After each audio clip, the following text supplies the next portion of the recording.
ప్రజాపాలనలో కొలువుల జాతర ఒక పండగ కార్యక్రమాన్ని ఏర్పాటు చేసి నాతో పాటు పంచాయతీరాజ్ శాఖ మాత్యులు సోదరిమణి సీతక్క గారు, శాసనసభ్యులు యాదయ్య గారు, ఈర్లపల్లి శంకర్ గారు, ప్రభుత్వ సలహాదారులు వేణుగోపాలరావు గారు, అదేవిధంగా కేంద్ర మాజీ మంత్రివర్యులు వేణుగోపాలాచారి గారు, చీఫ్ సెక్రటరీ శాంతి కుమారి గారు, ఎంఏయుడి ప్రిన్సిపల్ సెక్రటరీ దానకిషోర్ గారు, పంచాయతీరాజ్ ఉన్నత అధికారులు, వివిధ శాఖలకు సంబంధించిన ప్రభుత్వ అధికారులు, నూతనంగా ప్రభుత్వంలో భాగస్వాములై తెలంగాణ పునర్నిర్మాణంలో మీ వంతు బాధ్యతను నెరవేర్చాలని ఉవ్విల్లూరుతున్న 922 మంది ఈనాడు ఒక దశాబ్ద కాలం అవకాశాల కోసం ఎదురుచూసి ఈరోజు మీ కళ నిజం కాపోతున్నది. మీరు, మీ కుటుంబ సభ్యులు, ముఖ్యంగా మీ తల్లిదండ్రులందరూ కూడా మనస్ఫూర్తిగా తెలంగాణ రాష్ట్ర ప్రభుత్వం తరఫున నేను స్వాగతం పలుకుతున్నా.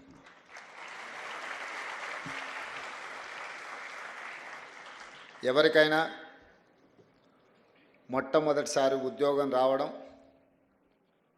ఒక బాధ్యతను చేపట్టడం అనేది అనిర్వచనీయమైన సందర్భం. నేను మొదటిసారి ఇండిపెండెంట్ జడ్పీటీసీగా గెలిచినప్పుడు ఈనాడు ముఖ్యమంత్రి పదవి చేపట్టిన దానికంటే కూడా ఎక్కువ ఆనందం కలిగింది. ఎందుకు అంటే ప్రజా జీవితంలో ప్రజలకు సేవ అందించాలనుకొని చాలామంది కలలు కంటుంటారు, కానీ కొద్దిమందికి అవకాశం వస్తుంది. కొంతమంది జీవితకాలం అవకాశాలు రాకుండా కూడా ప్రజా జీవితంలోనే సర్వం కోల్పోయిన వాళ్ళు ఉంటారు. మొదటిసారి మనకి ఏ అవకాశం వస్తుందో అది చిన్నదా పెద్దదా అనే కంటే మనకు వచ్చిన అవకాశం మనకు జీవితకాలం గుర్తుండిపోయే అవకాశం. ఈరోజు మీ అందరికి కూడా మొట్టమొదటిసారి మీ జీవితంలో ఈ ప్రభుత్వంలో భాగస్వాములు అయ్యే అవకాశం వచ్చింది. ఈరోజు మీకు అందరికీ ఒక మరపురాని తీపి జ్ఞాపకంగా ఉంటుందని నేను భావిస్తున్నా. ఈ ఉద్యోగ నియామకాలు వివిధ శాఖలకు సంబంధించి, ముఖ్యంగా municipal administration and urban development, Panchayati Raj and rural development శాఖలకు సంబంధించిన నియామకాలు. ఈ నియామకాలలో అత్యధిక 500 పైగా నియామకాలు కారుణ్య నియామకాలు. మీ తల్లిదండ్రులు, మీ కుటుంబ సభ్యులు బ్రతికున్నంత వరకు ఈ ప్రజలకు సేవలు అందించి ప్రభుత్వ ఉద్యోగంలోనే వాళ్ళ అకాల మరణం చెందడం వల్ల వారి వారసత్వంగా వారు అందించిన సేవలకు గుర్తింపుగా ఈ కారుణ్య నియామకాలు చేపట్టడం జరుగుతుంది. అందులో భాగంగానే జూనియర్ అసిస్టెంట్స్, అదేవిధంగా town planning officers, assistant engineers, junior technical officers, junior technical పంచాయతీరాజ్కు సంబంధించిన ఆఫీసర్స్, సేమ్ పంచాయతీరాజ్లో assistant engineers, assistant technical officers. అంటే ఒకవైపు మున్సిపల్ శాఖ, రెండవ వైపు పంచాయతీరాజ్ శాఖ. ఈ రెండు శాఖలకు సంబంధించి 922 మందికి ఈరోజు నియామకాలను అందిస్తున్నాము. ఈ నియామకాలు మీ హక్కు. మీ తల్లిదండ్రులు మీకోసం చాలా వరకు ఇందులో కారుణ్య నియామకాలు మీ కుటుంబ సభ్యుల నుంచి వారసత్వంగా మీకు చెందవలసిన ప్రభుత్వ ఉద్యోగం. కానీ గత ప్రభుత్వం దాదాపుగా 2015 నుంచి నాకు తెలిసినంత వరకు పంచాయతీరాజ్ శాఖలో కారుణ్య నియామకాలు చేపట్టకపోవడం, ప్రభుత్వం ఒక విధానపరమైన నిర్ణయం తీసుకోకపోవడం వల్ల దాదాపుగా మీ జీవితంలో అత్యంత విలువైన సమయం 10 సంవత్సరాల కాలగర్భంలో కలిసిపోయింది. 4 గంటలకు రావాల్సిన మేము 5 గంటలకు వస్తేనే అయ్యో మనం 1 గంట ఆలస్యమైందని మేము మా ప్రభుత్వ ఉద్యోగులు అనుకుంటున్న సందర్భంలో గత పాలకులు 10 సంవత్సరాలు ఈ అంశాన్ని పట్టించుకోలేదంటే ఎంత నిర్లక్ష్యంగా వ్యవహరించారో మీరు ఒక్కసారి ఆలోచన చేయండి. అందుకే ఈరోజు అలాంటి నిర్లక్ష్యము అవలక్షణాలు ఈ ప్రభుత్వానికి ఉండకూడదు, మా దర్దాపుల్లోకి రాకూడదు అని నిత్యం నా సహచార మంత్రివర్గ సభ్యులకు శాసనసభ్యులను సమన్వయపరుచుకుంటూనే ప్రభుత్వ అధికారుల చేత అవసరమైన నిర్ణయాలు తీసుకుంటూ ఈరోజు ముందుకు వెళ్తున్నాం. ఈ నియామకాలు అనేటివి క్రమం తప్పకుండా ప్రభుత్వం చేపట్టవలసిన బాధ్యత.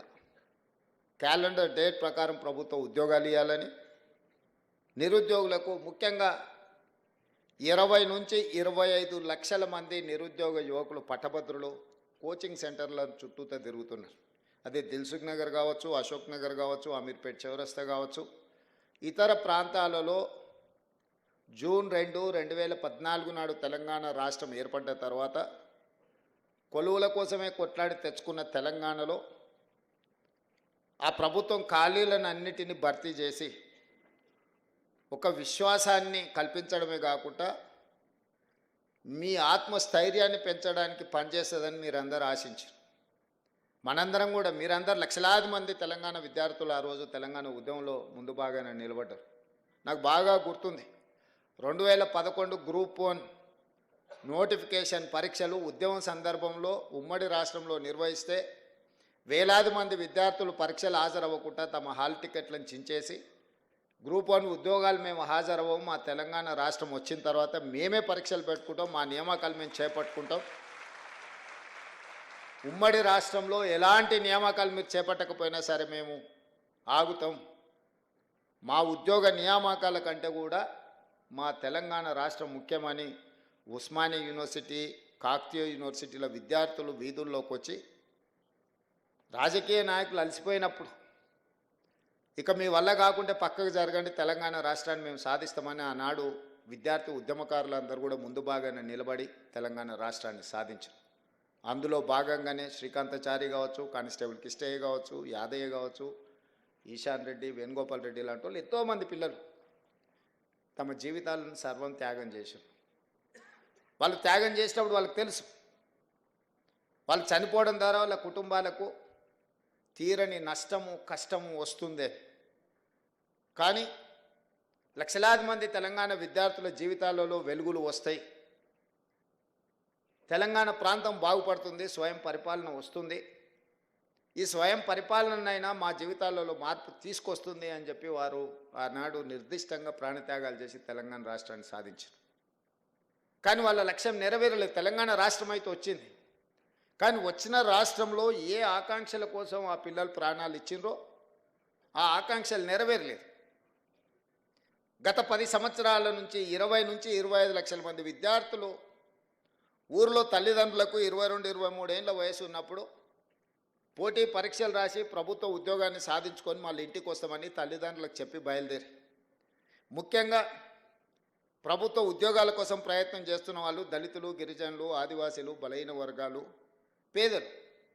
ఆగర్భ శ్రీమంతుడు ఎవరు జూనియర్ అసిస్టెంట్ ఉద్యోగం కోసమో, అసిస్టెంట్ ఇంజనీర్ కోసమో, లేకపోతే జూనియర్ టెక్నికల్ ఆఫీసర్ కోసమో కోటీశ్వర్లు ఎవరు ప్రయత్నం చేయరు. 99% పేదవాళ్ళు, చదువుకున్న వాళ్ళు ఈ రాష్ట్ర నిర్మాణంలో భాగస్వాములు అవ్వడమే కాకుండా తమని కనిపెంచిన తల్లిదండ్రులు ఈ రకంగా కాస్త జీవితంలో సంతోషాన్ని, కనీసం వాళ్ళు పడ్డ శ్రమను మర్చిపోతారని చెప్పి పేదవాళ్ళే ఈనాడు హైదరాబాద్కు వచ్చారు గ్రామీణ ప్రాంతాల నుంచి. వచ్చేటప్పుడు తవ్వకర్సులకో లేకపోతే ఎక్కడో ఒక దగ్గర తెలిసిన వాళ్ళ దగ్గర ఉండడం కోసమో లేకపోతే యూనివర్సిటీలలో అడ్మిషన్లు తీసుకొని ఉన్నత చదువులు చదువుతూనే పోటీ పరీక్షలకు సిద్ధమైంది. ఒక 6 నెలల్లో సంవత్సరంలోనో కోచింగ్ సెంటర్లలో కోచింగ్ తీసుకొని పోటీ పరీక్షలు రాసి ప్రభుత్వ ఉద్యోగ ఫలితాలు వస్తే ఉద్యోగం వస్తే సరే, ఉద్యోగం రాకపోతే ప్రత్యామ్నాయం గురించి ఏం చేయాలని ఒక ఆలోచనతో వచ్చారు. సంవత్సరం లోపల తేలాల్చిన విద్యార్థుల భవిష్యత్తు గందరగోళంగా మారి శాశ్వత నిరుద్యోగులుగా హైదరాబాదు నగర వీధుల్లో తిరుగుతుంటే 10 సంవత్సరాలైనా ఆనాటి ప్రభుత్వం పరీక్షలు నిర్వహించలేదు. దీన్ని బాధ్యతారహితం అనాలనా లేకపోతే నిర్లక్ష్యం అనాలనా? లేకపోతే వైఫల్యం అనాలా నాకు తెలియదు. మీరు ఆలోచన చేసుకోండి. మీరు అందరు చదువుకున్నోళ్ళే.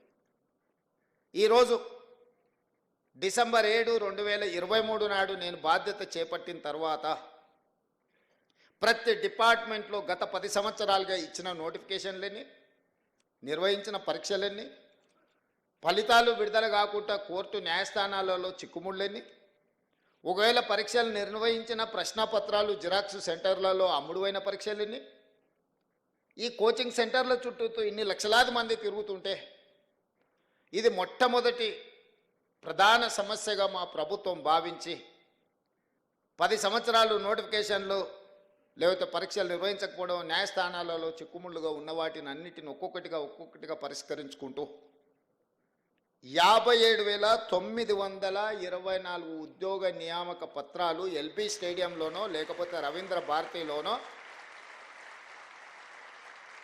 ఏ పిల్లలకైతే ఉద్యోగాలు వచ్చినాయో వాళ్ళ తల్లిదండ్రులతో సహా అందరిని పిలిచి నేనే స్వయంగా ఒక సంబరాన్ని వాళ్ళు ఆస్వాదించే విధంగా వాళ్ళ జీవితంలో ఒక మరుపురాని గొప్ప అనుభూతిగా నిలబడాలి, వాళ్ళందరినీ నేను చూడాలి, వాళ్ళందరి కళ్ళల్లో సంతోషం ఆనందం చూస్తే మేము నిజంగా మా లక్ష్యాన్ని చేరుకున్నట్టే అని చెప్పి ఏ నియామకం కూడా యథాలాపంగా మీ ఇంటికి కాల్ లెటర్ పంపలే. మిమ్మల్ని అందరిని కూడా పిలిచి మీ కుటుంబ సభ్యుల మధ్యలో మిమ్మల్ని మా కుటుంబ సభ్యులుగా భావించి అది ఎల్బీ స్టేడియంలోనో లేకపోతే నెక్లెస్ రోడ్డు మీద ఉన్న అంబేద్కర్ సాక్షిగానో లేకపోతే రవీంద్ర భారతిలో మీ మధ్యలోనే మీకు నియామక పత్రాలు ఇచ్చినాం.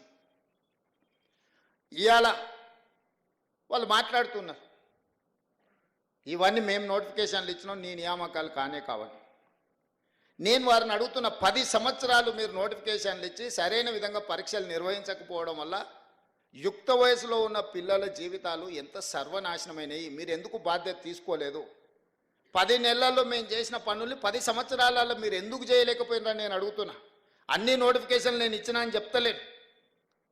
కొన్ని మీరు నోటిఫికేషన్లు ఇచ్చారు, కొన్ని మీరు పరీక్షలు నిర్వహించారు, కొన్ని ప్రశ్నపత్రాలు మీరే అమ్ముకున్నారు, కొంతమందిని ఉద్యోగాలు మీరే అమ్ముకున్నారు, కొన్నిటిని మీరే నోటిఫికేషన్లు ఇచ్చి మీరే వెనకాల నుంచి కోర్టులలో కేసులు వేయించి వాటి మీద స్టేలు తీసుకొచ్చి ఏ ఉద్యోగ నియామకాలు చేపట్టకుండా మీరు నిర్లక్ష్యం వహించడం వల్లనే కదా ఈ 25 లక్షల మంది నిరుద్యోగ యువకులు ఆలోచన చేసి ఇక మేము మిమ్మల్ని ఉద్యోగాలు అడగం, మేము మీకు ఇచ్చిన ఉద్యోగాలను ఊడగొడతాం, మా ఉద్యోగాలు మేము తెచ్చుకుంటామని కదా.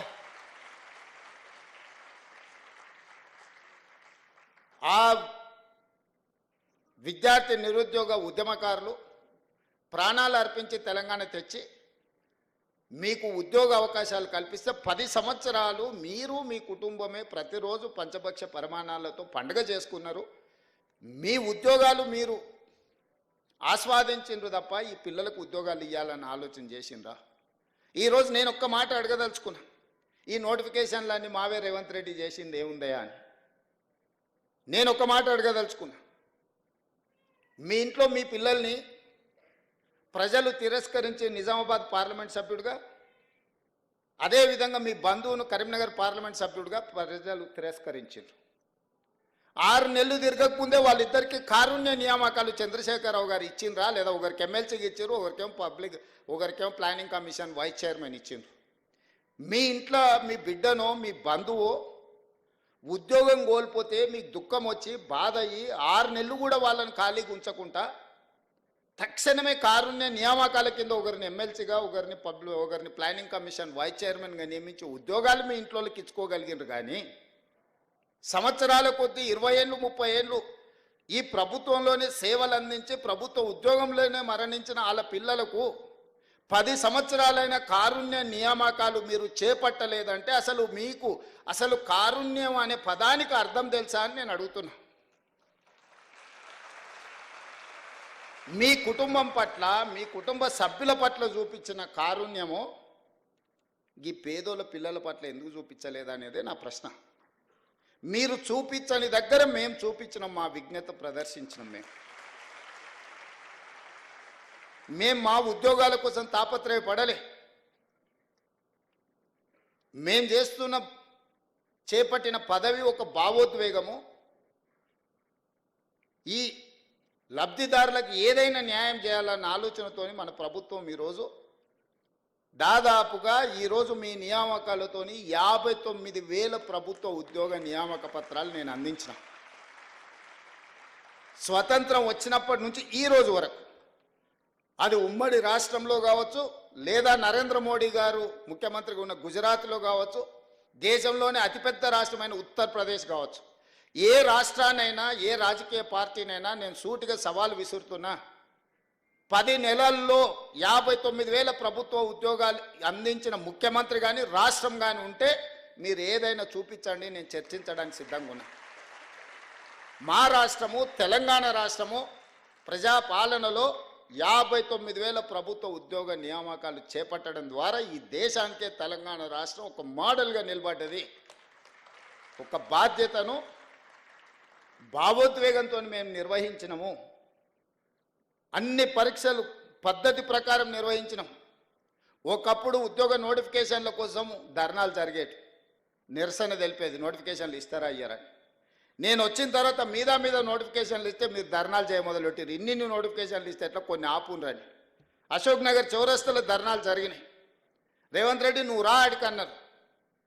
ఉద్యోగ నోటిఫికేషన్లు ఇచ్చేది నేను, చదువుకోండి, మీరు పోటీ పరీక్షలు రాయండి అని మన పిల్లలకు విజ్ఞప్తి చేసిన.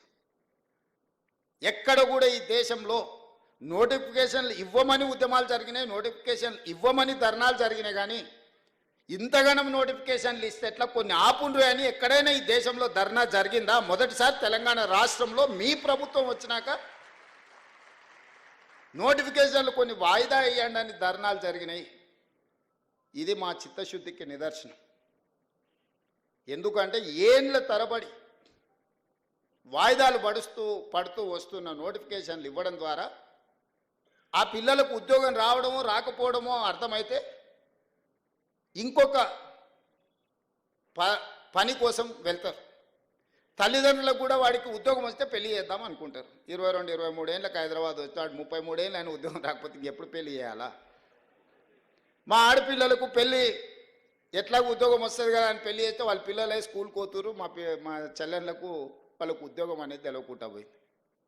లేకపోతే పిల్లగానికి ఉద్యోగం వస్తుందని పిల్లనిస్తే వానికి ఉద్యోగం రాకపోతే అరే పిల్ల ఉద్యోగం వస్తుందని కట్నం ఇచ్చి పెళ్లి చేస్తే పిల్లగాడు ఉద్యోగం సంగతి తెలుస్తలేడంటే అత్తగారు వాళ్ళకి ఎంత.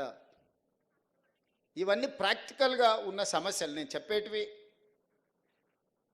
పాసింగ్ రిమార్క్ కింద నేను చెప్తున్నా, కానీ వాస్తవంగా మధ్యతరగతి కుటుంబాలలో ఉన్న ఒక దీర్ఘకాలికమైన సమస్య.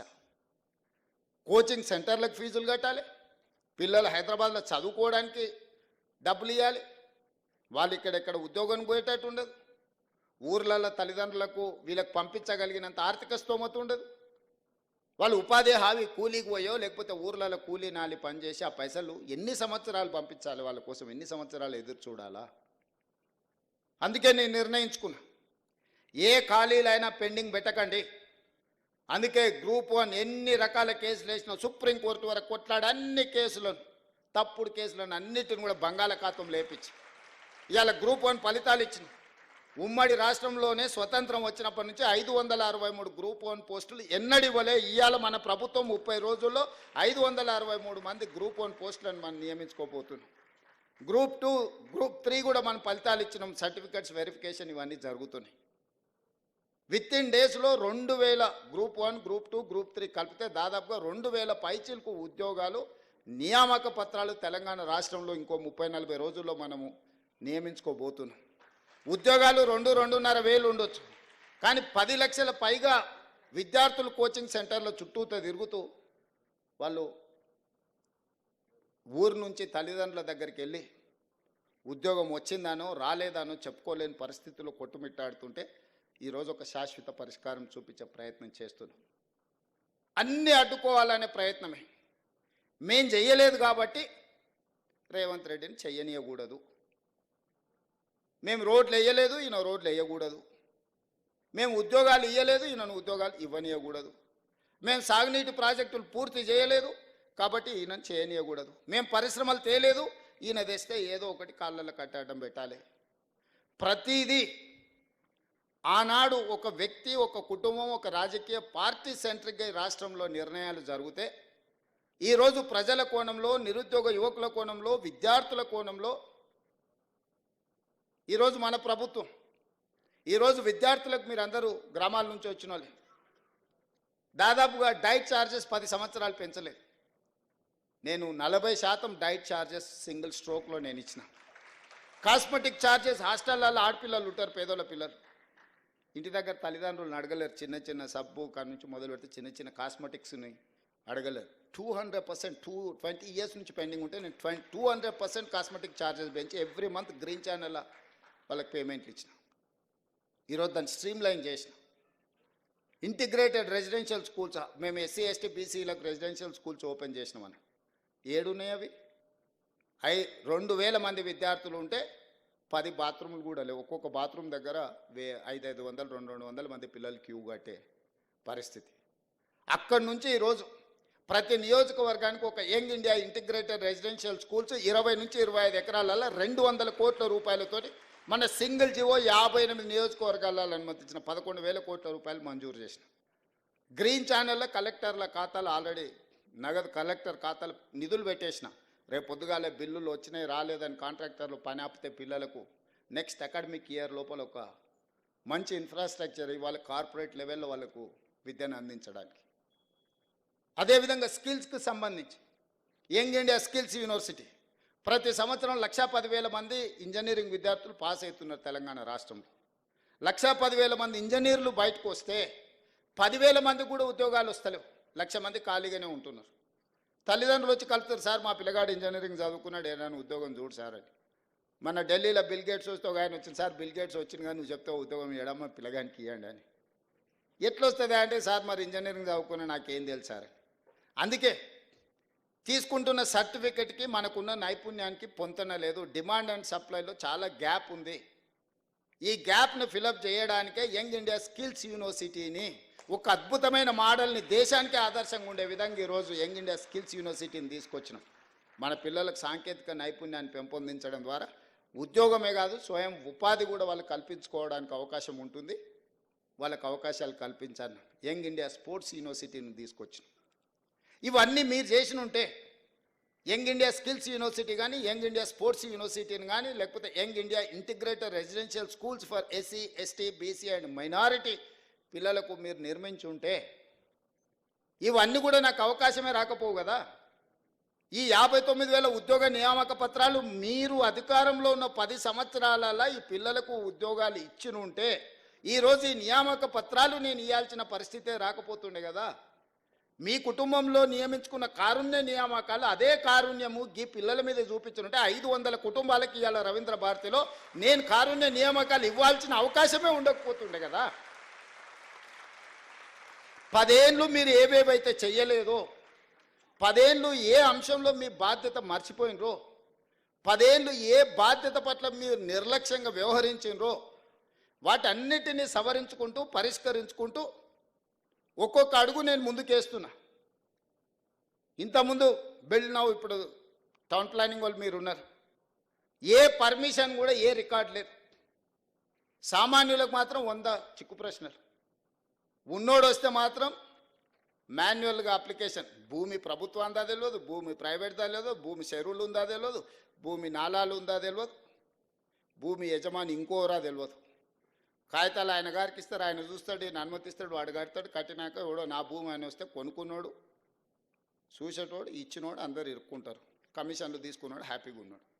అందుకే నేను చెప్పిన అధికారులకు నథింగ్ డూయింగ్, ఆఫ్లైన్ పర్మిషన్స్ ఇయ్యను. మా బిల్డర్ చాలామంది నా మీద అలిగినరు.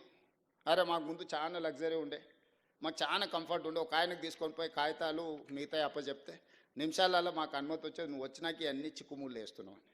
ఒక రిఫార్మ్ తీసుకొచ్చేటప్పుడు డెఫినెట్గా కొంత అప్పటి వరకు లగ్జరీ అనుభవించిన వానికి కొంత బాధ ఉంటుంది. ఎందుకంటే మాకు ఇంత గ్రీన్ ఛానల్లో మాకు కొన్ని వెసులుబాట్లు ఉండే. రేవంత్ రెడ్డి గారు రాగానే పేదోడు లేదు పెద్దోడు లేదు అందరు క్యూలో రావాలి, ఆన్లైన్లో రావాలి, మీరు ఆటోమేటిక్ యాప్లో అప్లోడ్ చేయాలి, మీరు ఏమేమి పెడుతారో అందులో పెట్టుకుని ప్రజలు పబ్లిక్ డొమైన్లో ఉంటుంది. ఈ భూమి ఎవరిదో తేలుతుంది, అది చెరువులు ఉందా లేదా తేలుతుంది, అది నాలాలు ఉందా లేదా తేలుతుంది. ఇవాళ అనుమతులు ఇచ్చిన వాళ్ళు మేము కొంతమందిని వాళ్ళు ఒత్తిడితో ఇచ్చారు. మేము ప్రాసిక్యూషన్కు మా అధికారులు రాశారు హైదరాబాద్, ఈ ఆఫీసర్లు అందరూ లోపలేమని. వాళ్ళు నేను పిలిచిన ఏందే అని, ఏం చేయాలి సార్, ఆనాడు ఉన్నాయని ఇవ్వమన్నాడు, మేము ఇచ్చినాం, మీరు మమ్మల్ని ఏమో శిక్షిస్తామంటారు, మా పరిస్థితి ఏందని. అందుకే కుర్చీలో కూర్చున్న వాళ్ళు ఒత్తిడి తెచ్చినా పారదర్శకంగా ఉండాలని ఇవాళ బిల్డ్ నవ్ అనే ఒక యాప్ తీసుకొచ్చి పబ్లిక్ డొమైన్లో పెట్టి ఎంత పెద్దోడైనా ఇందులోనే అప్లికేషన్ పెట్టుకోవాలి. దీన్ని స్క్రూటినీ చేయడానికి ప్రజలకు అవకాశం ఇచ్చినాం, ప్రభుత్వ అధికారులకు అవకాశం ఇచ్చినాం. రేపు పొద్దుగాల ప్రభుత్వ ఉద్యోగస్తులకు అనుమతి ఇచ్చింది కాబట్టి మీరే బాధ్యత, మీరు శిక్ష అనుభవించుండి అని మిమ్మల్ని బలి చెయ్యొద్దన్న ఆలోచనతోని ఈరోజు తెలంగాణకు సంబంధించిన కొంతమంది తయారు చేసిన ఒక యాప్ని ఈరోజు మనము ఇంట్రడ్యూస్ చేసినాం. ఇవన్నీ కూడా పారదర్శకమైన పరిపాలన అందించాలని, ఒక ట్రాన్స్పరెంట్ గవర్నమెంట్ ఇవ్వడానికి చేస్తున్న వెల్ఫేర్ అండ్ డెవలప్మెంట్తో పాటు ఒక ట్రాన్స్పరెంట్ గవర్నెన్స్ ఇవ్వాలనేది నా ఆలోచన. That is called good governance, that is called Telangana model. ఈ తెలంగాణ అనేది దేశానికే. నరేంద్ర మోడీ గారు అప్పుడప్పుడు చెప్తుంటారు, ఈ దేశ ప్రధానమంత్రి ఆయన అంటే నాకు గొప్ప గౌరవం, ఈ దేశాన్ని నేనే అభివృద్ధి చేసిన అంటే సంతోషం. ప్రధానమంత్రికి 3 సార్లు అవకాశం వస్తే డెఫినెట్గా చేస్తారు. కానీ ఆంధ్రప్రదేశ్, తెలంగాణ, తమిళనాడు, కర్ణాటక ఇన్ఫ్రాస్ట్రక్చర్ డెవలప్మెంట్ అంత ఇక్కడనే జరిగింది. కంపెనీలు అన్నీ ఇక్కడికే వచ్చినాయి. ఇక్కడున్నోళ్ళే కాదు, ఆ ఉత్తరప్రదేశ్ నుంచో లేకపోతే ఉత్తర భారతదేశం నుంచో గుజరాత్ నుంచో ఉద్యోగాలు చేయడానికి మన దగ్గరకు వస్తారు. మీరే అభివృద్ధి చేస్తే, మీరు ప్రాతినిధ్యం వహిస్తున్న ఉత్తరప్రదేశ్లో ఎందుకు ఉద్యోగాలు వస్తలేవు, మనోళ్ళు అక్కడికి ఎందుకు పోతలేరు? మీరు పుట్టి పెరిగిన గుజరాత్లో ఎందుకు ఉద్యోగాలు వస్తలేవు, ఇక్కడి నుంచి అక్కడికి ఎందుకు పోతలేరు? దక్షిణ భారతదేశంలో తమిళనాడు కావచ్చు, తెలంగాణ కావచ్చు, కర్ణాటక కావచ్చు, ఈ 3 రాష్ట్రాలు, చెన్నై కావచ్చు, హైదరాబాద్ కావచ్చు, బెంగళూరు కావచ్చు, ఈరోజు మన దక్షిణాది రాష్ట్రాలకు సంబంధించిన వాళ్ళే కాదు, ఉత్తరాది రాష్ట్రాలకు సంబంధించిన వాళ్ళు కూడా ఉద్యోగ ఉపాధి అవకాశాల కోసం మన దగ్గరికే వస్తారు కదా. ఛత్తీస్గఢ్, జార్ఖండ్ నుంచి, ఒడిశా నుంచి ఇవాళ లేబర్ కూడా మన దగ్గరకు వస్తున్నారు కదా. అభివృద్ధి మేం సాధించినట్ట, అభివృద్ధి మీరు చేసినట్ట అని నేను అడగదలుచుకున్న వారిని. అభివృద్ధికి చిరునామా మన ప్రాంతాలు, కష్టానికి మారు పేరు మనం. మార్కెటింగ్ రకరకాల వాళ్ళు చేసుకుంటారు, వాళ్ళకి మార్కెటింగ్ చేసుకునే తెలివితేటలని చేసుకుంటారు. కష్టం చేసేదే మనకు తెలుసు. చాలామంది నన్ను అంటుంటారు, నీ మీద వ్యతిరేకత ఉంది, నీ మీద కోపంగా ఉన్నారని. నేను అడగదలుచుకున్న మీ ద్వారా, రైతులు ఎందుకు కోపం ఉంటారు? 25,35,000 మంది రైతులకు 20,617 కోట్ల రూపాయల రుణమాఫీ 10 నెలల్లో చేసినందుకు నా మీద రైతులు కోపంగా ఉంటారా? మహిళలు, మా ఆడబిడ్డలు, రాష్ట్రం మొత్తం ఆర్టీసీలో ఉచిత ప్రయాణం ఇచ్చినందుకు చదువుకునే పిల్లల కాడ నుంచి మన పెద్దమ్మల వరకు అమ్మగారింటికి వెళ్ళాలన్నా, అమ్మవారిని దర్శించుకోవాలన్నా ఉచిత బస్సు ప్రయాణం ఇచ్చినందుకు మా ఆడబిడ్డలు నా మీద కోపంగా ఉంటారా? లేకపోతే 1000 ఆర్టీసీ బస్సులను యజమానులను చేసి, కోటీశ్వరులను చేసి, కార్పొరేట్ కంపెనీలు చేసే వ్యాపారం మా స్వయం సహాయక సంఘాలకు అందించినందుకు ఆడబిడ్డలు నా మీద కోపంగా ఉంటారా? లేకపోతే 1000 మెగావాట్ల సోలార్ విద్యుత్ ఉత్పత్తి సామర్థ్యం, సోలార్ పవర్ ప్రాజెక్ట్స్ అంటే అదాని, అంబానీలు, టాటాలు, బిర్లాలను ఒకప్పుడు అనుకునేది. అదాని, అంబానీలతో పోటీ పడే విధంగా మా ఆడబిడ్డలకు 1000 మెగావాట్ల సోలార్ విద్యుత్ ఉత్పత్తి కాంట్రాక్ట్ మా ఆడబిడ్డలకు, మా సీతక్కకు చెప్పి, మా బట్టి విక్రమార్క గారికి చెప్పి ఇవాళ 1000 మెగావాట్ల సోలార్ ఉత్పత్తి సామర్థ్యం ఒప్పందం మా ఆడబిడ్డలు చేసిన. అందుకోసం నా మీద కోపంగా ఉంటారా? 50 లక్షల కుటుంబాలకి ఈరోజు 200 యూనిట్లు ఉచిత కరెంట్ ఇస్తున్న పేదవాడి ఇంట్లో వెలుగులు ఈరోజు ఈ ప్రభుత్వం ఇస్తుంది. అందుకోసం ఈ 50 లక్షల కుటుంబాలు నా మీద కోపంగా ఉంటారా? 43 లక్షల మంది ఆడబిడ్డలకు 500 రూపాయలకు సిలిండర్ ఇస్తున్నాం, అందుకోసం నా మీద కోపంగా ఉంటారా? విద్యార్థులకు, లక్షలాది మంది విద్యార్థులకు 40% డైట్ ఛార్జెస్, 200% కాస్మెటిక్ ఛార్జెస్ పెంచినందుకు ఆ చిన్నారులు నా మీద కోపంగా ఉంటారా? అంతెందుకు 57,000 ఉద్యోగ నియామక పత్రాలు అందించినందుకు వాళ్ళు ఉంటారా కోపంగా? ఉద్యోగాలు వచ్చిన వాళ్ళు ఎందుకు ఈరోజు 922 కుటుంబాలు వచ్చినాయి. మీకు అందరికీ నేను ఉద్యోగ నియామక పత్రాలు రవీంద్ర భారతిలో పిలిచి మీకు అప్పచెప్పినందుకు మీకు నా మీద కోపం ఉందా? ఇన్నేళ్ళ మీ కళ సాకారమైనందుకు నా పట్ల అభిమానం ఉంటుందా? నా మీద కోపం ఉంటుందా? సోషల్ మీడియాలో ఎవడో పెట్టిందాన్ని మీరు ఎవ్వరు ఏమనకపోవడం వల్ల అదే నిజం అనే అబద్ధం, నిజం గడప దాటే లోపల అబద్ధం మొత్తం ప్రపంచాన్ని చుట్టేసి వస్తుంది. ఎందుకంటే వాళ్ళు అడ్డగోలుగా సంపాదించారు, ఎంతైనా పెట్టుబడి పెడతారు. సోషల్ మీడియా అంటేనే వాట్సాప్ యూనివర్సిటీ అంటేనే పెట్టుబడులతో జరిగే నల్లధనాన్ని అందులో పెట్టుబడిగా పెట్టి ఇంధనంగా మార్చి ఈ ప్రభుత్వం మీద బురద జల్లాలనే ప్రయత్నం చేస్తుండ్రు. ఎక్కడ మేము వైఫల్యం చెందినము? రేవంత్ రెడ్డికి పట్టు రాలేదు అని అంటారు. పట్టు రావడం అంటే ఓ రాజయ్యను దళితుని తీసేయడం, ఓ ఈటెల రాజేందర్ ఓ బలైన వర్గాల వ్యక్తిని మంత్రివర్గం నుంచి తీసేస్తే పట్టు వచ్చినట్ట? తీయడానికి కారణం చెప్తే పట్టు వచ్చినట్టు. తీయడానికి సహేతుకమైన కారణం ఉంటే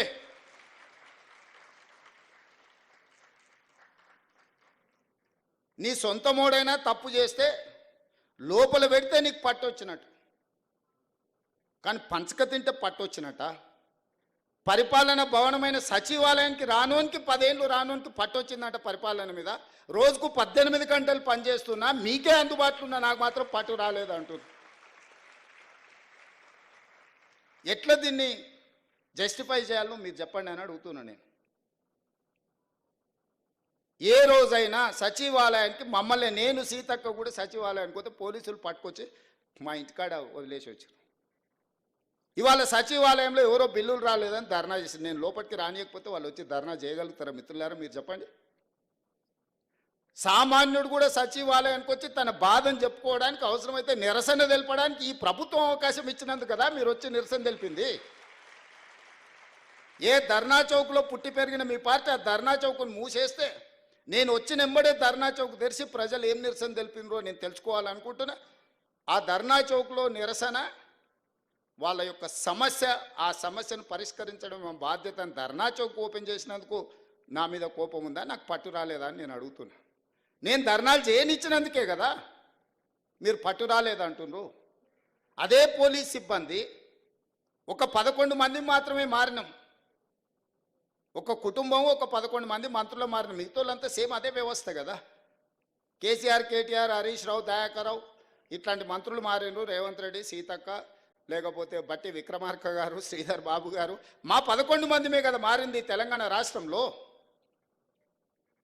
ఉన్న వ్యవస్థ మొత్తం అదే కదా. అదే పోలీసులకు నేను ఆదేశాలు ఇస్తే నిమిషాలలో ఇళ్ళకి వెళ్ళి బయటకు వెళ్ళకుండా అందరిని లోపలేసి తాళం వేసి వంగబెట్టి దంచరా? కోదండరాం తలుపులు వలగొట్టిన వాళ్ళు కేటీఆర్ తలుపులు వలగొట్టి ఈపులు వాళ్ళకి దంచరా? నువ్వు చెప్పినవు, నేను చెప్పలేదు. నేను అట్లాంటి విధానానికి వ్యతిరేకం కాబట్టి మీరు బయటకు వచ్చి ధర్నాలు చేస్తూ, దీక్షలు చేస్తూ నన్ను తిడుతురు. ఆనాడు నువ్వు ఆదేశాలు ఇస్తే కోదండరామ్ గారు తలుపులు బద్దలు కొట్టిన పోలీసులు నీ ఈపులు పక్కన వలగొట్టారా మేము చెప్తే? ఆ విధానానికి మేము వ్యతిరేకము. అరే వాళ్ళ బాధ ఏముందో చెప్పుకొని అనరా, వింటే అందులో ఏదైనా రీజనబుల్ ఏమన్నా ఇష్యూ ఉంటే రిజాల్వ్ చేయాలనే ఆలోచనతోటి మేము అవకాశం ఇస్తున్నాము. సేమ్ అదే పోలీస్ వ్యవస్థతో మీరు అంచవేసినట్టు మేము అంచేయలేమా? మాకు తెలియదా? ఆ మాత్రం తెలివి లేకుంటేనే 20 ఏళ్ళు అపోజిషన్లో ZPTC, MLA, MLC, MP, party president, ముఖ్యమంత్రి అయిన 20 ఏళ్ళు ఏం తెలియకుండానే ఇంత దూరం వచ్చినా మీరు అవకాశం ఇచ్చారా? గడీలలో వెరగకపోవచ్చుగా, నల్లమల్ల అడవుల్లో వెరిగినాం కదా. క్రూర జంతువులను చూసినాం, సామాన్యులను కూడా చూసినాం కదా. గడీలలో దొరల్లాక మేము పెరగకపోవచ్చు, కానీ నల్లమల్ల అడవుల్లో చెంచులను చూసుకుంటేనే, పేదోళ్ళని చూసుకుంటేనే పెరిగినాం కదా. మాకు మనుషులు ఎట్లుంటారు, మానవ మృగాలు ఎట్లుంటాయో మాకు తెలియదా? తెలియకుండానే ఇంత దూరం వచ్చిందా నేను? మాకు మానవత్వం ఉంది, మీకు మానవత్వం లేదు. మా మానవత్వాన్ని మేము ప్రదర్శిస్తున్నాం, మేము విజ్ఞతను ప్రదర్శిస్తున్నాం. రాజు అనేవాడు విజ్ఞతతో వ్యవహరించాలి అని. ఒక రాష్ట్రానికి ముఖ్యమంత్రి అనేవాడికి విజ్ఞత ఉండాలి. ఆ విజ్ఞతను నేను ప్రదర్శిస్తున్నా. మీరు ఆ విజ్ఞత లేకుండా వ్యవహరించారు కాబట్టి ఈరోజు బయటకు రాలేని పరిస్థితుల్లో మీరు ఫామ్ హౌస్లో పడుకోవాల్సిన పరిస్థితి వచ్చింది. నీకు నాకున్న తేడా అది. సచివాలయమే లేకుండా, పరిపాలన భవనానికే రాకుండా వాళ్ళకి పట్టొచ్చిందంట. ప్రతిరోజు రోజుకు 18 గంటలు పనిచేసే నాకు, మా సీతక్కకు పరిపాలన మీద పట్టు రాలేదంట. ఇది ఎట్లా విశ్లేషిస్తారో మీరు అందరూ చదువుకున్న వాళ్ళు మిమ్మల్నే విశ్లేషించమని అడుగుతున్నా. తెలంగాణ సమాజాన్ని విశ్లేషించమని అడుగుతున్నా. ఇంద్రవల్లి అమరవీరులకు ఇండ్ల పట్టాలు ఇచ్చి భూములు ఇచ్చినందుకు, ఇంద్రవల్లి అమరవీరుల స్తూపాన్ని ఒక పర్యాటక కేంద్రంగా చేసినందుకు మా మీద ఆదివాసీలు కోపంగా ఉన్నారా? లేకపోతే సమ్మక్క సారలమ్మ జాతరని అద్భుతంగా నిర్వహించినందుకు మా మీద కోపంగా ఉన్నారా? లేకపోతే యాదగిరి గుట్టని యాదాద్రి నువ్వు చేస్తే తెలంగాణ ప్రజల యొక్క ఇష్టదైవం యాదగిరిగుట్ట లక్ష్మీ నరసింహస్వామి. ఆ పేరును కూడా తెలంగాణకు వదలలేను. చాలామంది యాదగిరి అని మిత్రులు ఉన్నారు. ఆయన యాదాద్రి మారవంగానే నా దగ్గరకు వచ్చి, సార్ మరి ఆ గుట్ట మీద చూసి మా తల్లిదండ్రులు యాదగిరి అని పెట్టారు, అది మారింది, ఇప్పుడు మా పరిస్థితి ఏందని. మీకేం చింతొద్దా, నేను వచ్చినాక మళ్ళీ యాదగిరి గుట్ట చేస్తా అని యాదగిరి గుట్ట చేసిన.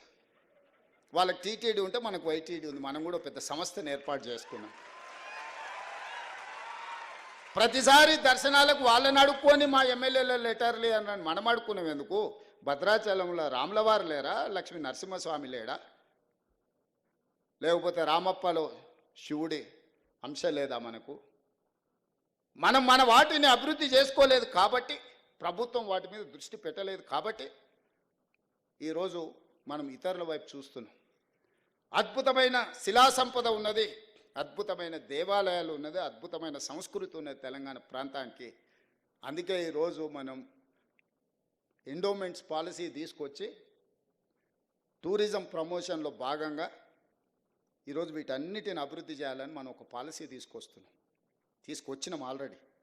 అందుకే వైటీడీని ఈరోజు మనం పెట్టుకుని తొందరలోనే బోర్డు వేసుకుంటాం. అద్భుతంగా మనం మన దగ్గర ఉన్న పరిశ్రమలను కానీ దేవాలయాలను కానీ ఇక్కడ ఏమేం కావాలో అవన్నీ చేసుకుందాము. మనందరికీ సిలికాన్ వ్యాలీనే ఈరోజు మనం డ్రైవ్ చేయగలిగినాం. నిన్ననే మెక్డొనాల్డ్స్ హైదరాబాద్లో మా కార్పొరేట్ ఆఫీస్ పెట్టుకుంటాం, ఇండియాలోనే హైదరాబాద్కి వచ్చారు. బయోటెక్లో ప్రపంచంలోనే పేరెనికగా ఆమ్జాన్ అమెరికాలో ఉంటుంది. ఫస్ట్ టైం వాళ్ళ దేశాన్ని వదిలి బయటకు వచ్చారు, హైదరాబాద్కి వచ్చారు. హెచ్సిఎల్ వాళ్ళు 15,000 మంది, 1,00,000 మంది ఈరోజు వాళ్ళు ఎంప్లాయీస్ తెలంగాణలో. కాగ్నిజెంట్, విప్రో, ఇన్ఫోసిస్ ప్రపంచంలోనే అత్యధికంగా ఉద్యోగులు ఉన్న వాళ్ళ వ్యాపార సంస్థల్ని హైదరాబాద్లో విస్తరించుకున్నారు. ఇవన్నీ కూడా మనం వచ్చిన తర్వాత ఒకరొకరిని వాళ్ళని కలిసి అవసరమైతే వాళ్ళ ఆఫీసులకి వెళ్ళి ఈరోజు ఇన్ఫ్లేషన్ అంటే ధరల నియంత్రణ. భారతదేశంలో 1.3 అతి తక్కువ ధరల పెరుగుదల ఉన్న రాష్ట్రంగా తెలంగాణ రాష్ట్రం నెంబర్ 1 ఉంది. ఇది కేంద్ర ప్రభుత్వం ప్రకటించింది, నేను ప్రకటించలే. అన్ఎంప్లాయ్మెంట్ 8.8 ఉన్నదాన్ని 6.1. నిరుద్యోగ సమస్యను పరిష్కరించిన రాష్ట్రంగా మొట్టమొదటి రాష్ట్రంగా తెలంగాణ నిలబడింది, కేంద్ర ప్రభుత్వం ప్రకటించింది.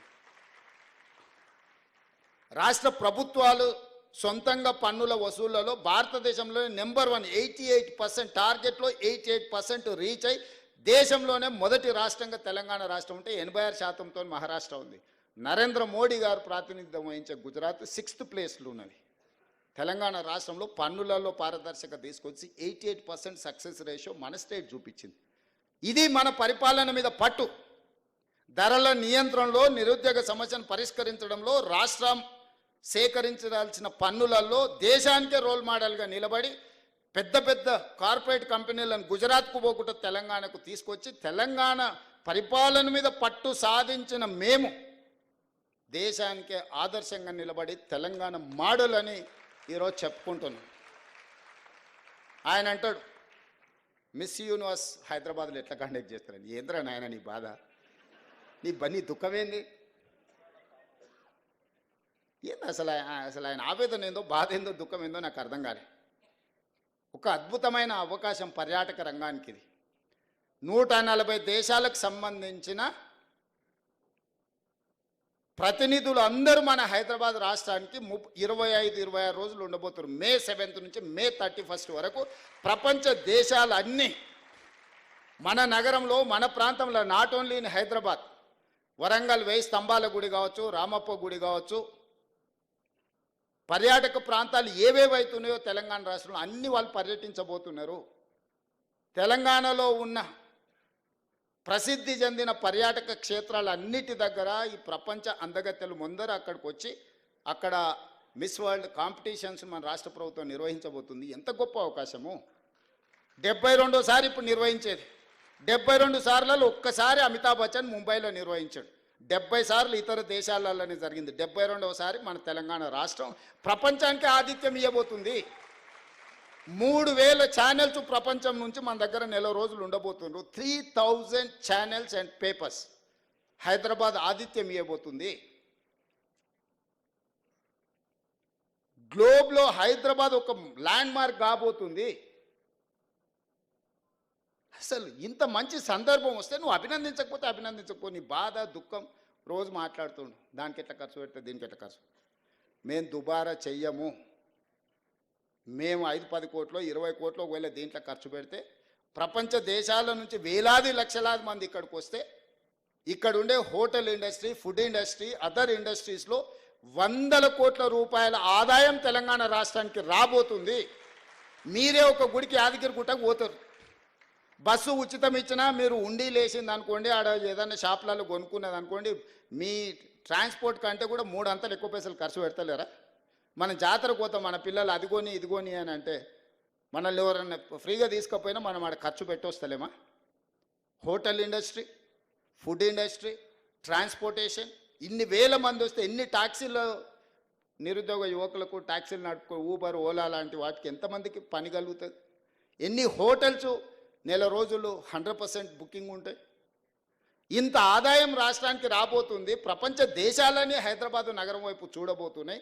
ఇన్ని దేశాలను ఒక దగ్గరికి మనం రప్పించగలిగిన శక్తి సామర్థ్యం నీకుంటే, అమెరికాలో చదివచ్చినావు కదా, 10 ఏళ్ళలో ఎందుకు తీసుకురాలేదు?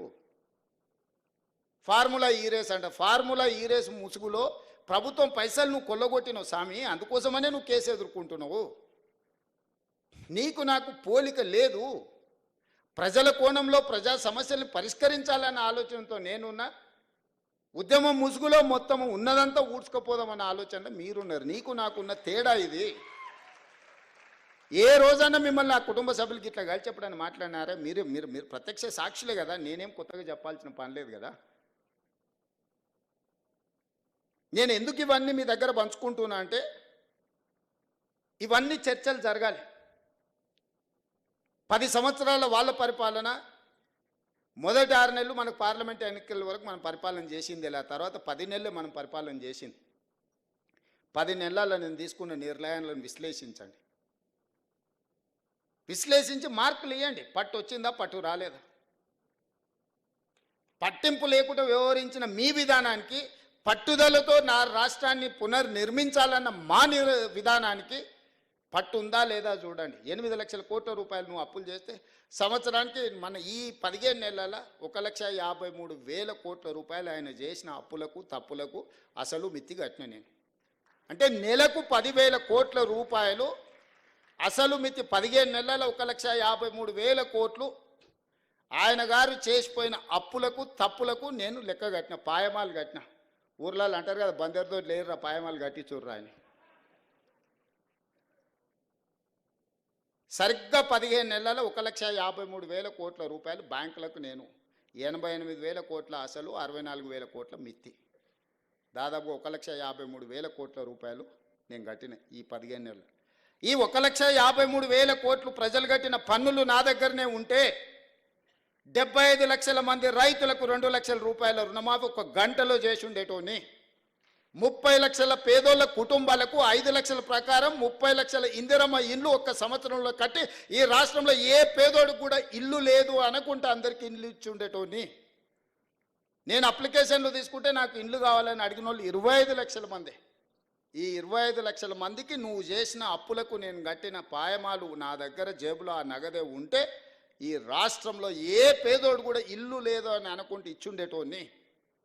ఒక వ్యక్తి, ఒక కుటుంబం చేసిన అప్పులకు మొత్తం తెలంగాణను సర్వం వడ్డీ కడితే కూడా ఇది ఒక్క సంవత్సరంతో తీరేది కాదు. ఇట్లా నేను ఎంతకాలం ఉంటే అంతకాలం ఇట్లా కట్టాల్సిందే. ఇంకా పెరుగుతూనే ఉంది, తగ్గుతలేదు. ఇంతెందుకు ప్రభుత్వ ఉద్యోగులకు 58 ఏళ్ళని 60 ఏళ్ళకి చేసింది.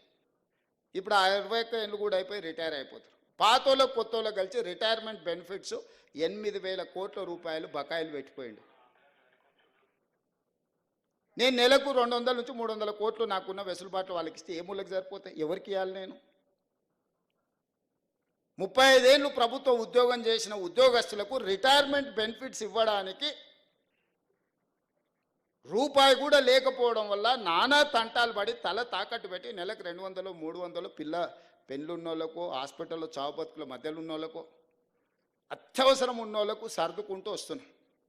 ప్రభుత్వ ఉద్యోగుల బెనిఫిట్స్ 8,000 కోట్లు బకాయిలు పెట్టి ఆయన ఇవ్వని కనిపించాడు. ఎవరు అడగడానికి అవకాశం లేదు కాబట్టి వాళ్ళని అడగలేకపోయారు. నేను అందరు కలుస్తా, అందరు కనిపిస్తా, అందరిని రప్పిస్తున్నా, వాళ్ళు వచ్చి నిరసన తెలుపుతుంది. ఇదేదో రేవంత్ రెడ్డి చేసిన తప్పని మీరు అనుకుంటారు. సోషల్ మీడియాలో మళ్ళీ ఆయన్నే పెడతాడు, సచివాలయంలో ధర్నాలు చేసిన ప్రభుత్వ ఉద్యోగులు రిటైర్మెంట్ అని. ఎవరి లైబిలిటీ ఇది? ఒక చిన్న అటెండర్ రిటైర్ అయితే 50 లక్షలు మినిమం బెనిఫిట్స్ వస్తున్నాయి. ఒక average employee, gazetted rank employee retired అయితే 1,15,00,000 నుంచి 1,20,00,000 బెనిఫిట్స్ ఇవ్వాల్సి వస్తుంది. ప్రతి నెల 1000 మంది మినిమం రిటైర్ అయిపోతున్నారు యావరేజ్గా. సంవత్సరం తిరిగే వరకల్లా ఒక 10,000 మంది ప్రభుత్వ ఉద్యోగులు రిటైర్ అవుతారు. వాళ్ళ బెనిఫిట్స్ అనేది 100 కోట్లు నాకు వరదలాగా యాడ్ అవుతున్నాయి. ఈ రోజుకు 8,000 కోట్ల రూపాయలు ప్రభుత్వ ఉద్యోగులకు రిటైర్మెంట్ బెనిఫిట్స్ నా దగ్గర పెండింగ్ ఉన్నాయి. ఎట్లా తీసుకొచ్చేయాలా? ఏ అప్పు పుడతలేదు మార్కెట్లో, ఊడు మనల్ని నమ్ముతలేడు.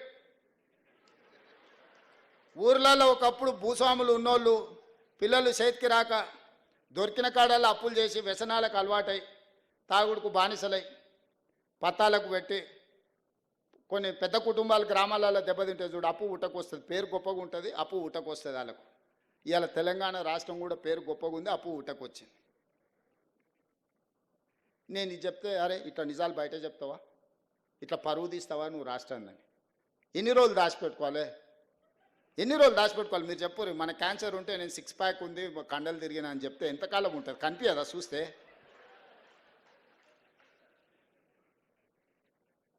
అందుకే ఉన్నది ఉన్నట్టుగా చెప్పి మిమ్మల్ని అడుగుతున్నా, కొంత వెసులుబాటు అంటే నేను కూడా తీసుకుంటా. నేను కొంచెం డెట్ రీస్ట్రక్చర్ చేసుకుంటున్నా, బ్యాంకులలో మిత్తి పర్సంటేజ్ తగ్గించుకుంటున్నా. మిత్తి తగ్గకపోతే 11% రేట్ ఆఫ్ ఇంట్రెస్ట్లో తెచ్చిండే గవర్నమెంట్ ప్రాజెక్టులకు. మీరు రేపు పొద్దుగాల ఎంప్లాయీస్ కాబోతున్నారు. 4%, 5%కు ఇవ్వడానికి పొచ్చడి బ్యాంకులు ఉన్నాయి భూమి మీద. కాకపోతే వాడు మొత్తం డీటెయిల్ ప్రాజెక్ట్ రిపోర్ట్ అడుగుతాను. నువ్వు దేనికి అప్పు అడుగుతున్నావు, ఏం చేస్తావు, ఎట్లా చేస్తావు, ఏం కడతావు, కట్టేదానికి ఎంత ఖర్చు అవుతుంది, ఎస్టిమేట్స్ ఏంది, ప్రాజెక్ట్ రిపోర్ట్ ఇవి, మళ్ళీ వెనక్కి ఎట్లా కడతావు, దీని ఆదాయం ఎట్టొస్తాను మొత్తం పేపర్లు అడుగుతాడు. పక్కాగా అప్పిచ్చేటోడు పక్కాగా పత్రాలు అడుగుతాడు. అవునా? దొంగ కాగితాలు, డూప్లికేట్ కాగితాలు పక్కన పెడితే వాడు ఎంతైనా మిత్తి అంటే తీసుకుంటాడు. ఈయనకి తెలుసు, ఆయనకి తెలుసు, వీడు పారిపోతాడని, వీడు కట్టేది ఎగదొబ్బేదే కదా, నాకేం చేసేది ఉందని. కేవలం వాళ్ళ కమిషన్ల కోసము కాళేశ్వరం మీద 1,50,00,000 కోట్ల రూపాయలు అప్పు తెస్తే it the rate of 11%. Projects reservation కానీ రివర్ రిజర్వేషన్ల వరల్డ్ బ్యాంక్ నుంచి ఏడీపీ బ్యాంకులు 3 to 4% రేట్ ఆఫ్ ఇంట్రెస్ట్ ఇవ్వడానికి సిద్ధంగా ఉంది. జస్ట్ డిపిఆర్ సబ్మిట్ చేస్తే దొంగతనం బయటపడుతుందని అడాక్ బేసిస్ మీద వాళ్ళ దగ్గర లోన్ అప్రూవల్ తీసుకొని 1,50,00,000 కోట్ల రూపాయల అప్పు 10.50 ఆల్మోస్ట్ 11% రేట్లో ఇంట్రెస్ట్లకు తెచ్చింది. నేను 32 సార్లు ఢిల్లీకి పోయి కాళ్ళ ఏళ్ళబడి అధికారులను దాన్ని డెట్ రీస్ట్రక్చర్ చేయించి 5%, 6%కు రీస్ట్రక్చర్ చేయిస్తున్నా. నేను నా ఇంటికి రూపాయి రాదు, ఈ రాష్ట్రానికి ఆదాయం పెరిగితే ఈ ఆదాయాన్ని వెల్ఫేర్ కింద, డెవలప్మెంట్ కింద తిరిగి రాష్ట్రానికే ఖర్చు పెడతా. నేను ప్రతి నెల నాకు ఒక 500 కోట్లు అదనంగా దీంతో డెట్ రీస్ట్రక్చర్ అయితే ఈ 500 కోట్లు రిటైర్డ్ ఎంప్లాయీస్ బెనిఫిట్స్ కోసం వాడతా. ఇట్లా అక్కడక్కడ ఇసుక మాఫియా 2016-17 600-700 కోట్లు ఉన్న ఇన్కమ్ ఇసుక 2025లో కూడా సేమ్ అదే ఉంది, 600-650. మనం నెల కింద నాకు కోపం వచ్చి ఏందా దీని కథ తెలుద్దాం అసలు దంచురాని దంచిపిస్తే అంతకుముందు 1.5 వచ్చేది పర్ డే, 1.5 యావరేజ్గా. నేను దంచడం మొదలుపెట్టినాక ఎగ్దాం 3.5 కోట్ల నుంచి 4 కోట్లకు పోయింది. రోజుకు 2.5-3 కోట్ల ఆదాయం పెరిగింది. ఒక్క సంవత్సరానికి 2 కోట్ల యావరేజ్ చేసుకుని 700 కోట్లు. 10 ఏళ్ళల్లో 7,000 కోట్లు ఇసుకలో వీళ్ళు దోపిడీకి పాల్పడ్డారు. ఇసుక మాఫియా వీళ్ళు. మీరు పంచాయతీరాజ్ అండ్ మున్సిపల్ శాఖలో పనిచేస్తారు, రేపటి నుంచి మీకు తెలుస్తుంది. ఎందుకు ఈ వివరాలు చెప్తున్నా అంటే, నేను చెప్పిన మా అధికారులు గ్రామ పంచాయతీ నుంచి DTCP, director town country planning ఎక్కడ పర్మిషన్ వచ్చినా ఆన్లైన్ యాప్లో అప్లోడ్ చేయండి. ఎంత స్టీల్ కావాలి, ఎంత సిమెంట్ కావాలి, ఎంత ఇసుక కావాలి, ఏడగొన్నాడు లెక్క దీపిరు. ట్యాక్స్ ఎక్కడ పోతుంది, ఆటోమేటిక్ వచ్చి ఖాతాలో పడుతుంది. దొంగతనాన్ని మనం సాంకేతిక నైపుణ్యంతో నిరోధిస్తే లెక్క పక్కాగా తెలుస్తుంది. అందుకే దాన్ని కూడా సెంట్రలైజ్ చేయమని చెప్పిన. మైనింగ్ వాళ్ళను, మున్సిపల్ వాళ్ళను, పంచాయతీరాజ్ శాఖ వాళ్ళని అనుమతులు ఇచ్చేటోళ్లకు ఈ మెటీరియల్ ఎక్కడి నుంచి రావాలి. నేను మా వాళ్ళని లెక్కలు అడిగితే ఇంతకంటే పెరగదు సార్ అన్నారు. అవునా, అట్లనే రాండి కూర్చోండి అని ప్రిన్సిపల్ సెక్రటరీ, ఐఏఎస్లు వాళ్ళంటే పెద్ద పెద్ద చదువులు చదువుకున్న వాళ్ళు, మనకు చదువు లేదు. కానీ నేను ఒక లెక్క చెప్పిన, రాష్ట్రంలో స్టీల్ ఎంత అమ్ముడు పోయింది, సిమెంట్ ఎంత అమ్ముడు పోయిందో లెక్క తీయరి. ఆ స్టీలు ఆ సిమెంట్ ప్రకారం ప్రపోర్షనేట్గా ఇసుక ఎంత అవసరం ఉంటుందో లెక్క తీయరి. ఎందుకంటే స్టీలు సిమెంట్ జిఎస్టీ లెక్క ఉంటుంది కదా. ఆ సేల్స్ అన్నీ క్యాలిక్యులేట్ చేయించిన. వాళ్ళకి అర్థం కాలే ఎందుకు చేయిస్తున్నాం. ఇసుక ఎంత అవసరం అవుతుందో 4 కోట్ల మెట్రిక్ టన్నుల ఇసుక అవసరమవుతుందని లెక్క తేలింది. నేను అడిగిన రోబో శాండ్ 1 కోటి మెట్రిక్ టన్నులు తీసేవా 25%. 3 కోట్ల మెట్రిక్ టన్నులు సంవత్సరానికి ఇసుక అవసరం ఉంది. ఈరోజు ఎంత అమ్ముతున్నాం అంటే 1,25,00,000 అమ్ముతున్నాం అన్నాడు. అంటే 1,75,00,000 మెట్రిక్ టన్నుల ఇసుక దొంగతనం జరుగుతుంది. దొంగలు దొంగలించి వీళ్ళకి అమ్ముకుంటారు. ఇసుక లేకుండా స్టీల్ సిమెంట్ వాడగలమా, నిర్మాణాలు చేయగలమా? అంటే ఏదో ఒక రూపంలో ఇసుక వాళ్ళ దగ్గరకు పోతుంది కదా. ప్రభుత్వ ఖజానాకు రూపాయి రాకుండా ప్రభుత్వ లెక్కకు దొరకకుండా పోతుంది. కాబట్టి నాకు ఇవన్నీ తెలియదు. 4 కోట్ల మెట్రిక్ టన్నుల ఇసుక ప్రభుత్వ లెక్కలోకి రావాల్సిందే. మీరు ఏం చేస్తారో నాకు తెలియదు. ఎవరినైనా లోపలేయండి, నాకు లెక్క దొరకాల్సిందే అని చెప్పిన. ఒక్క దెబ్బకు రోజుకి ఇప్పుడు 1,00,000 మెట్రిక్ టన్నులకు పెరిగింది. అంతకుముందు 30,000 35,000 అమ్ముడు పోయేది. ఇప్పుడు రియల్ ఎస్టేట్ బిల్డర్స్ ఇక్కడ కూడా క్రెడాయి వాళ్ళందరూ వాళ్ళని పిలిచి అడగమని చెప్పిన. మీకు ఎంత కావాలో మాకు చెప్పు, మేమే డైరెక్ట్ మీకు డోర్ డెలివరీ ఇస్తామని. ఒకప్పుడు రైతు బజార్లు ఉండేటివి. నేను ఇప్పుడు హైదరాబాద్లో శాండ్ బజార్లు ఓపెన్ చేయించిన. 3 సెంటర్లు పెద్ద పెద్దది చేయించిన. గవర్నమెంటే తీసుకొచ్చి వస్తుంది. ఇక్కడ కావాల్సిన వాళ్ళు చక్కగా అడిగిపోయి కూరగాయలు రైతు బజార్లో పోయి కొనుక్కున్నట్టే కుటుంబాలు తక్కువ రేటుకు వస్తాయి కదా. ఇసుక అడిగిపోయి దొడ్డి ఇసుక 1,600, సన్న ఇసుక 1,800. అంతకుముందు 2,100 సన్న ఇసుక ఉండే, దొడ్డి ఇసుక 1,800 ఉండే. సన్న ఇసుక మీద 300, దొడ్డి ఇసుక మీద 200 డిస్కౌంట్ ఇచ్చి హైదరాబాద్ వరకు తీసుకొచ్చి మీరు ఆన్లైన్లో లారీ బుక్ చేసుకుంటే మీ ఇంటికాడనే ఇస్తాం. మీరు డైరెక్ట్ పోతే అడిగిపోయి తీసుకొచ్చి ఇసుక ఏడ కొనుక్కోవాలి, ఎవరిని అడగాలి? ఏ దొంగోడు అర్ధరాత్రి పూట లారీ తెచ్చిపోస్తాడో, రాత్రి అంతా మెలకుతో ఉండాలి. తిప్పలు పోయింది. మైనింగ్ డిపార్ట్మెంటే మీ ఇంటి దగ్గర డోర్ డెలివరీ ఇచ్చే ఆయనను మందు డెలివరీ ఇచ్చే విధానం తెచ్చి నేను ఇసుక డెలివరీ ఇచ్చే విధానం తీసుకొచ్చిన.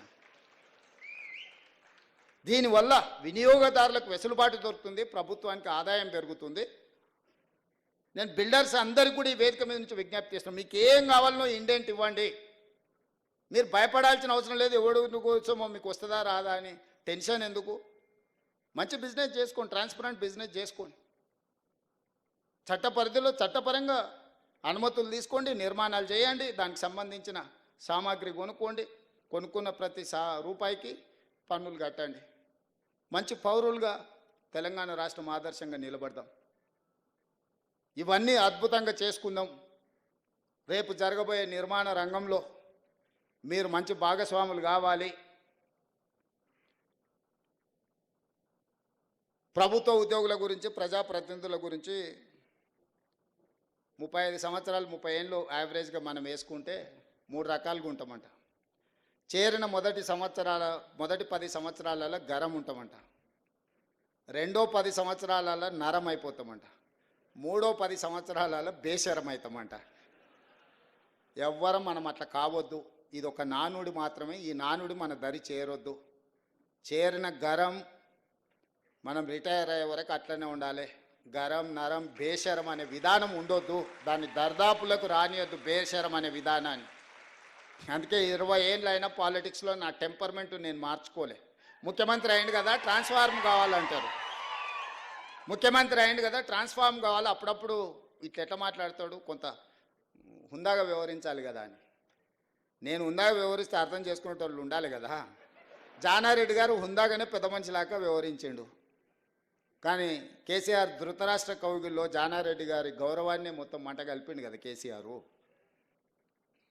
అందుకే 20 ఏళ్ళైనా 2004 టైంలో ప్రజా జీవితంలో రావాలని మొదలుపెట్టిన ప్రయాణం 2024 20 ఏళ్ళు పూర్తయింది. 20 ఏళ్ళలో మొదటి రోజు నేను జడ్పీటీసీ ఉన్నప్పుడు టెంపర్మెంట్, ఈరోజు ముఖ్యమంత్రి కూడా నా టెంపర్మెంట్లో చేంజ్ లేదు, విజ్డమ్లో చేంజ్ ఉంది. ఎందుకంటే జడ్పీటీసీ ఉన్నప్పుడు జడ్పీటీసీగా వ్యవహరించిన, ఎమ్మెల్సీగా ఉన్నప్పుడు ఎమ్మెల్సీగా, ఎమ్మెల్యేగా ఉన్నప్పుడు ఎమ్మెల్యేగా, పార్లమెంట్ సభ్యుడు అయినప్పుడు దేశ స్థాయి ఇష్యూసు, పార్టీ అధ్యక్షుడు అయినప్పుడు ఒక విజ్డమ్ ఉంటుంది. చీఫ్ మినిస్టర్గా నాకు ఒక విజ్డమ్ ఉండాలి. ఈ తెలంగాణ రాష్ట్రాన్ని ఎట్లా ముందుకు తీసుకెళ్లాలని ఒక ఆలోచన ఉండాలి. విజ్డమ్లో నేను అప్గ్రేడ్ చేసుకుంటున్నా నా స్కిల్ని.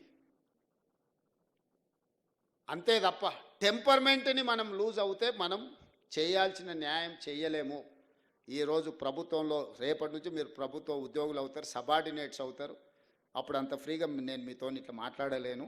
రేపటి నుంచి మీరు ప్రభుత్వ ఉద్యోగ వ్యవస్థలు వచ్చినప్పుడు మీకు మీ పై అధికారులు ఉంటారు, మీకు మాకు మధ్యలో చాలా ఏమంటారు లెవెల్స్ ఉంటుంది. చేరబోయే ముందు మీ అందరితోని అన్ని విషయాలు పంచుకోవాలన్న ఆలోచనతోటి బాగా పనిచేయండి. ఈ తెలంగాణను మనం నిర్మించుకొని ఒక మంచి అద్భుతమైన రాష్ట్రంగా, ఇంత గొప్ప రాష్ట్రం ఈ దేశంలో ఎక్కడా లేదు. ఈ రాష్ట్రం ఈ ప్రజల కోసం పనిచేసే అవకాశం రావడం అనేది ఒక అద్భుతమైన అవకాశం. ఇది ఉద్యోగం కాదు, ఇది ఒక భావోద్వేగం. మీరు ఎప్పుడు పనిచేసే ముందు రోజు పొద్దున లేవగానే 2 నిమిషాలు ఆలోచన చేయండి.